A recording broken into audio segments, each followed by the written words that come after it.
যখন ভারতের স্বরাষ্ট্রমন্ত্রী বলেন যে বাংলাদেশি এখানে পেলে তার পা বেঁধে উপর দিকে ঝুলিয়ে রাখো, তখন আমি কেন বলবো না যে আমরা ইলিশ মাছ দেব না?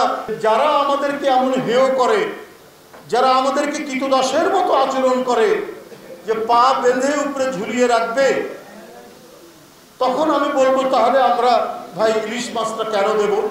একটি কথা বলেছেন যে ভারতে ইলিশ মাছ পাঠানোর ব্যাপারে, যে আমরা ইলিশ মাছ এটা রপ্তানি করি, এখানে আবেগ দিয়ে কথা বললে তো হবে না। তো আমি শুধু এই ব্যাপারে এটা বলতে পারি, হ্যাঁ মানে বাঙালি জনগোষ্ঠী ভারতেও আছে, এদের প্রধান ধর্মীয় উৎসব হচ্ছে দুর্গাপূজা। দুর্গাপূজার সময় ইলিশ মাছ একটা বড় উপাদান হিসেবে কাজ করে আমরা জানি। আমরা কোনোদিনই ইলিশ মাছ রপ্তানির ব্যাপারে আমরা কোনো বাধা দেইনি, আমরা কখনোই বলিনি। আমরা নিজেরা একটা মাঝারির চাইতেও ছোট ইলিশ মাছ 1800 টাকা 2000 টাকা দিয়ে কিনি। আমাদের দেশে যেটা যে ইলিশ মাছ ধরা পড়ে, অথচ এই ইলিশ মাছ আমরা রপ্তানি করি। আমরা জানি আরেকটি ওখানে জনগোষ্ঠী আছে, বাংলাদেশের হিন্দু কমিউনিটি এবং ভারতের পশ্চিমবাংলার হিন্দু কমিউনিটি, তাদের প্রধান ধর্মীয় উৎসব দুর্গাপূজা। এটা হতেই পারে। আমরা কিন্তু আমাদের উপর যে দাম বৃদ্ধির যে প্রকোপ, এটা মেনে নিয়েও আমরা করি। কিন্তু আমাদের দেশের উপদেষ্টা, অর্থ উপদেষ্টা যেটা বলেছেন, আবেগের প্রশ্ন। আবেগের প্রশ্ন তখনই আসছে যখন ভারতের স্বরাষ্ট্রমন্ত্রী বলেন যে বাংলাদেশি এখানে পেলে তার পা বেঁধে উপর দিকে ঝুলিয়ে রাখো, তখন আমি কেন বলবো না যে আমরা ইলিশ মাছ দেব না?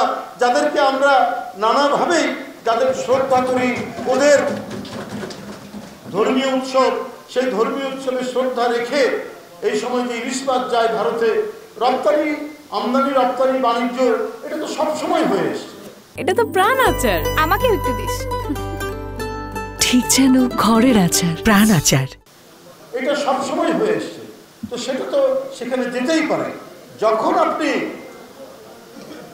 এটা দেবেন এবং আবেগের প্রশ্ন আসবে, তখন তো আমাকে বলতেই হবে যে যারা আমাদেরকে এমন হেয় করে, যারা আমাদেরকে কীতদাসের মতো আচরণ করে যে পা বেঁধে উপরে ঝুলিয়ে রাখবে, তখন আমি বলবো তাহলে আমরা ভাই ইলিশ মাছটা কেন দেব? পেঁয়াজ আমরা আমদানি করি ভারত থেকে। ভারতে যখন সংকট হয়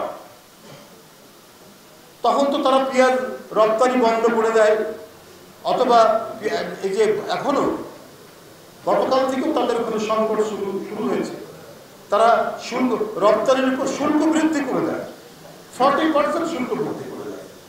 তখন তো তারা ভাবে না যে একটা বন্ধু রাষ্ট্র, আচ্ছা আমার দেশে দাম বেড়েছে, তাহলে আমরা যদি এখানে শুল্ক বৃদ্ধি করি, নিম্নতম যে রপ্তানি যে আয়টা তাদের হয় সেটা তো তারা তুলে দেয় না,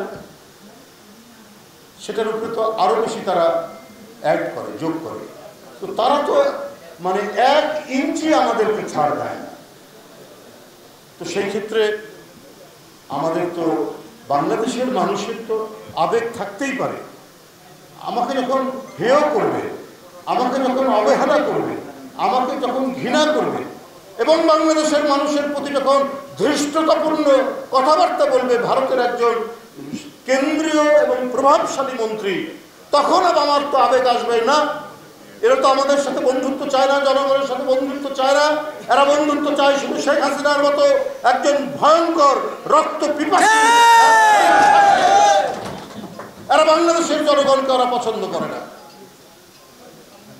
ওদের পছন্দ একটাই যে শেখ হাসিনা থাকলে বাংলাদেশে তারা মারপরি করতে পারবে, শেখ হাসিনা থাকলে ভারতের আধিপত্য বাংলাদেশে বিস্তার লাভ করবে।